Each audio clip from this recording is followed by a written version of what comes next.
Welcome back to the channel. I know I've been gone for a few days, but I have been in California seeing family and haven't had much time to film. I also know that this is a bit of a loud spot, but we're gonna go through it, work through it.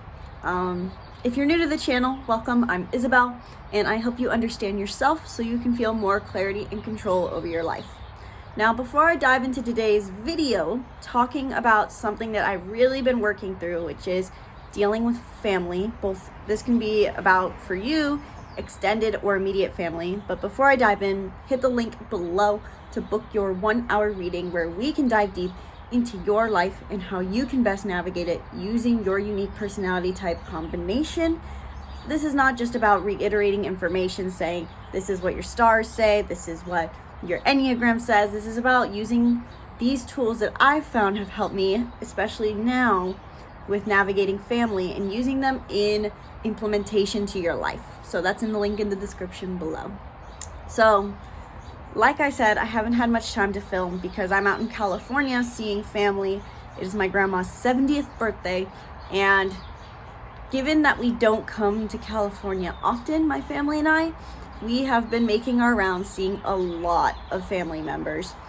And it's been very insightful because I have seen my grandma a lot recently, who has grown a lot in the past 9 years. And as much for the other family members, maybe not so much, but everyone's done their level of growth. And so it's been very interesting to see these family members that I haven't seen in a while. And it's been challenging, for sure. But I noticed it wasn't what I thought it was going to be at first. And there was a lot of mentalities and mindsets I had to reframe and remind myself throughout the experience, which really helped me almost enjoy most of them. I found moments of enjoyment in a lot of the experiences, and that says something because these are people who, for the last 9 years, were harder to be around. They've made me feel very rejected and misunderstood. And I could notice those things coming up again, but this time around, from a place of wisdom, I could navigate them to actually enjoy my experience more and take care of myself more. So, if you are someone who is currently struggling with immediate or extended family, if you feel like anytime you see any form of family that you feel just frustrated, unheard, and like you don't want to be there, if you feel like your family is toxic, quote unquote, if you feel like you are drained after any family experience, this video is for you. So, where do we begin? So, first and foremost, let's talk about why family is so hard. And actually, for more background on exactly why these situations are hard for me personally, 9 years ago, my family and I decided to full-time travel. If you follow Nomads with a Purpose on YouTube or on Instagram, you know this. Let me know if you already do follow us in the comments below. But we decided 9 years ago to full-time travel, and that was something that none of our other family members really did. And we were basically rejected, to put it shortly. Our extended family didn't talk to us for years. And we're finally back in touch again after they've decided to, reach out, apologize for rejecting us, so to say, and work through it. And me, as a child, rather than a mature adult for a while, found that extremely hard to forgive because I would be around my family and my cousins for that 9-year period and just feel like they didn't care, they didn't listen, they needed to be very seen and validated for where they were at, and I took that as I wasn't valuable. So to go back and see my family now with more insight, or with more wisdom, I guess, was very insightful, because I could see how I was turning this selfishly into making it all a reflection of me. And basically over this past weekend, seeing probably more than 24 family members, was a lot. I could leave the situations with a little bit more peace of mind. And so I want to share kind of what that process exactly looks like for me and how I worked through mentally being around family so that you can deal with that with more peace of mind. First and foremost, I think the most insightful one was the fact that basically I had to reframe the idea that I was seeing from the past rather than being aware of what was truly present. I think that's one thing that a lot of people get, and it's hard not to with interacting with family, is that we remember basically all their past faults. In a way, it's like we're holding their problems over their head, they're holding their mistakes over their head, and we're seeing that past version of them rather than their present. And that was one thing that took me a while to catch on to with my family members recently, was how much they've grown. If I was truly being aware of what the situation was right now, I could have given them a lot more credit, and it took a while to pick up on that. I mean, my cousins, which were children just like me when we first started traveling, they've grown a lot. My grandpa has, my grandma has, as I've said, they've all grown a lot, and I wasn't giving them that credit at first because I was so used to seeing them as their past self. And the reason for this is we have, basically our brain is like a bunch of highways, and we build these highways of thought when we have an experience. And the more negative and traumatizing, quote unquote, the experience is, the faster and bigger the highway is. And so that is how our brain works. And so when we have a negative experience with a family member, we learn something about them, maybe such as like, this person's bad, be cautious, whatever. We build a highway in our brain that naturally takes us to a train of thought that is, or a conclusion that is, like, stay away from this person, don't listen, get away.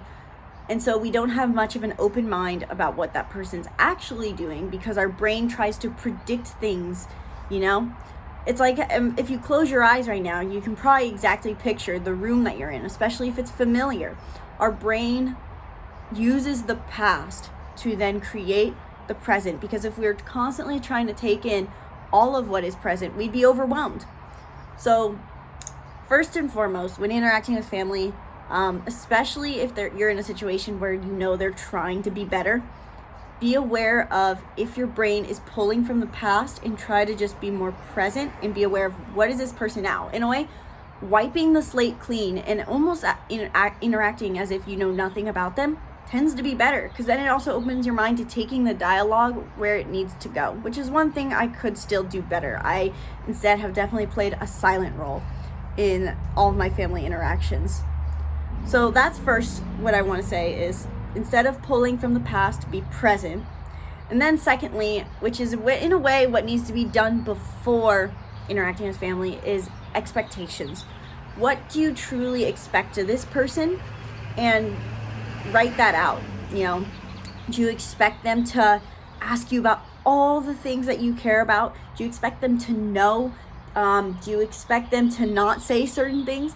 If these are extended relatives, we probably need to lower our expectations a lot, because they're not going to be in touch really with our lives, especially for most people. Some people are more close to their extended relatives, but the lower we can put our expectations, the less we consider, the less we'll be disappointed. And on top of it, think about why you have those expectations. I know for me, there is always this expectation that people are going to make me feel very seen and very heard, and they're going to care a lot about what I'm interested in.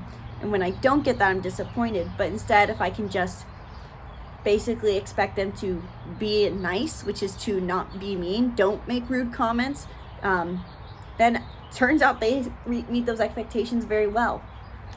And then with setting expectations comes the rest of my points, really, because in the end, dealing with family is all about, dealing with anything in life is all a matter of expectation. Making your mind set accurately. And one way, what's really helped me with navigating these expectations has been really understanding their personality. And I don't say that just because I promote understanding your personality and want you to book a reading, because I want to help you understand your personality, and that's in the link in the description below. I don't say it just because of that, but because when you understand someone's wounds, you can have so much more compassion. So I use the Enneagram primarily when interacting with my family to understand where they're coming from. And on top of it, I've learned in this past trip so much more about my families on both sides, their past, and how traumatic it was. And these are things I didn't know before very well. I kind of knew, like I was told they have a lot of trauma, but I didn't know exactly what it was. And realizing that there was more to it than I was aware of helped me be more compassionate. And so that reminds me too that I don't know everyone's story. As much as you may feel like some relatives are just rude for the sake of being rude, they probably have a lot of trauma there. And the best you can do is to take care of yourself and be compassionate towards them. That doesn't mean you have to let them walk all over you, but you can form a better expectation.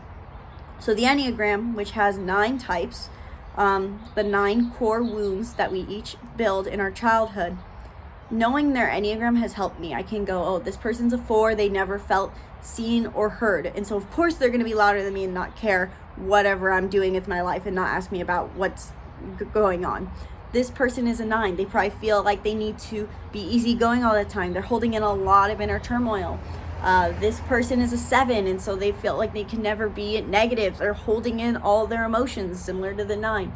Doing that can help me be more compassionate, and I really recommend it for those who are dealing with family members that they can't avoid, and also who seem the most negative.